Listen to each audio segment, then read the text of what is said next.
ستمست اگر حوست کشد که بسیر سر و سمندرا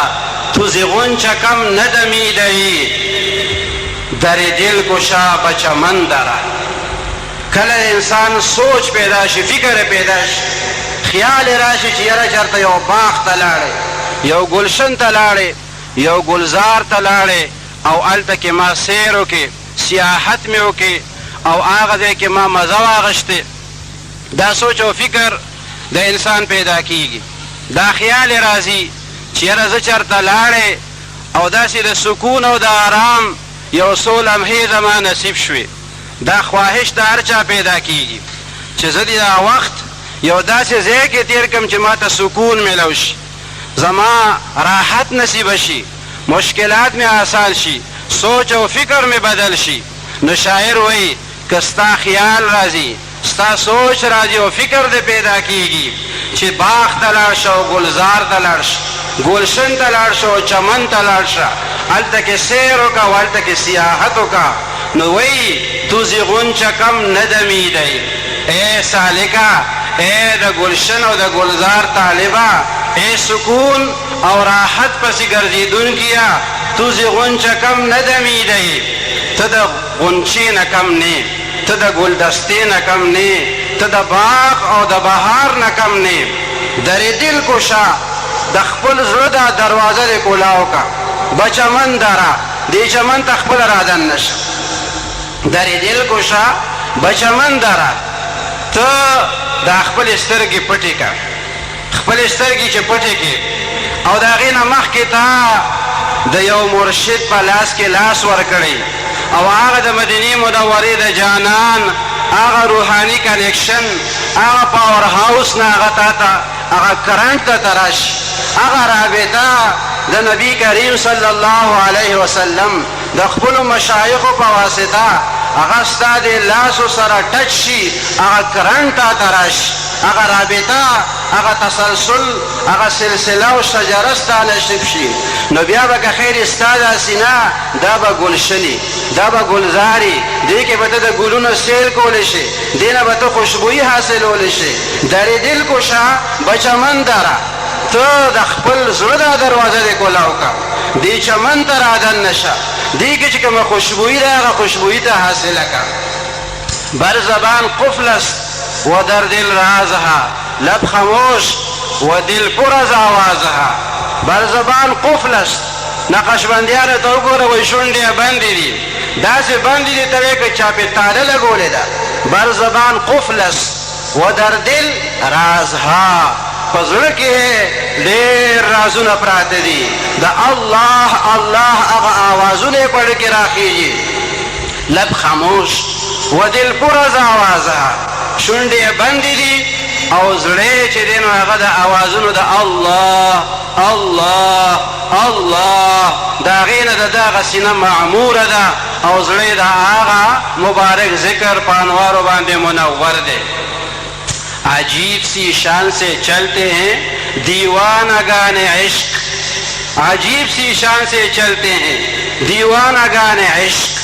آنکھوں کو بند کرتے ہیں دیدار کے لیے. وی د دې نقشبندیانو دا حال څه ډېر ناشنا دی، داسې عجیبه غوندې مخلوق دی،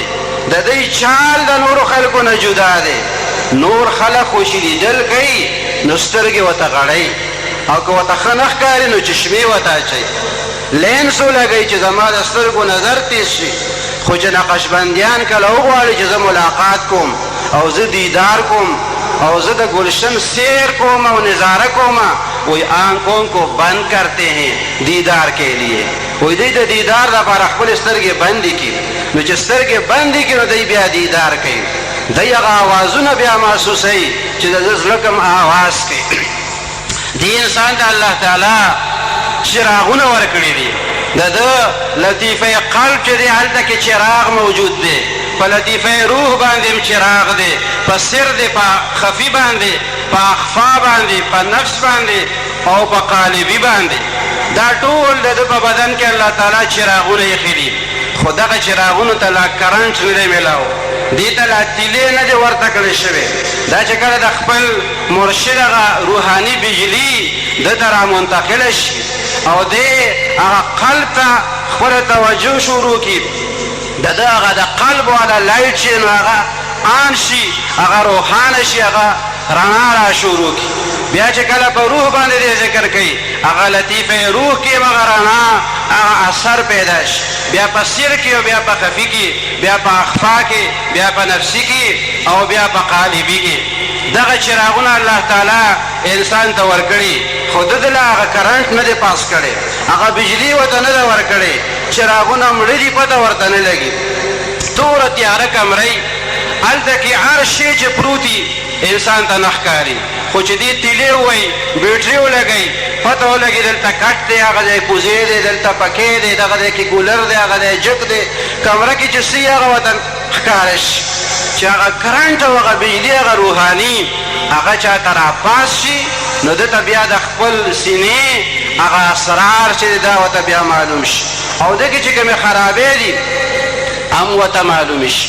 تیاره کې چې څه پراتي رڼا سره هغه سړي ته څرګند شي او چې پوره تیاري نو کمره کې که هر څه پراتي هغه دته نه ښکاري نو ذاکر چې کله ذکر را شروع کړي او د ده په دې سینه کې کله رڼا پیدا شي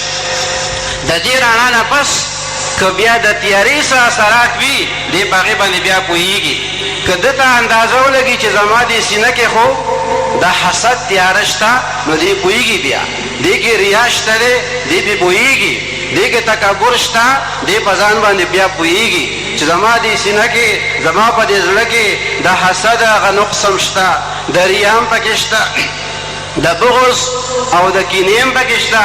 حب جام پکې شته او دا خرابي راکېده او دا خرابي راکېده او حضرت تانوي صاحب هغوی دا فرمایلی دي وایي چې په انسان کې د ټولو نه لوی عیب دا دی چې ده ته خپل عیب نه ښکاري دا عیب چې انسان ته نه ښکاري دا غټ عیب دی او چې عیب انسان ته ښکاره شو چې ما کې د سستۍ بیماری ده ما کې بخل دی ما کې دا خرابي ده دا نقصان نو دی هغه علاج طرف ته بیا متوجه شي او چې مرض ورته نه معلوم په ځان پوهېږي نه چې زه مریض یم نو دی علاج طرف ته بیا څنګه متوجه شي نو دغه مشایخ هغوی فرمایي چې تاسو علاج طرف ته متوجه شئ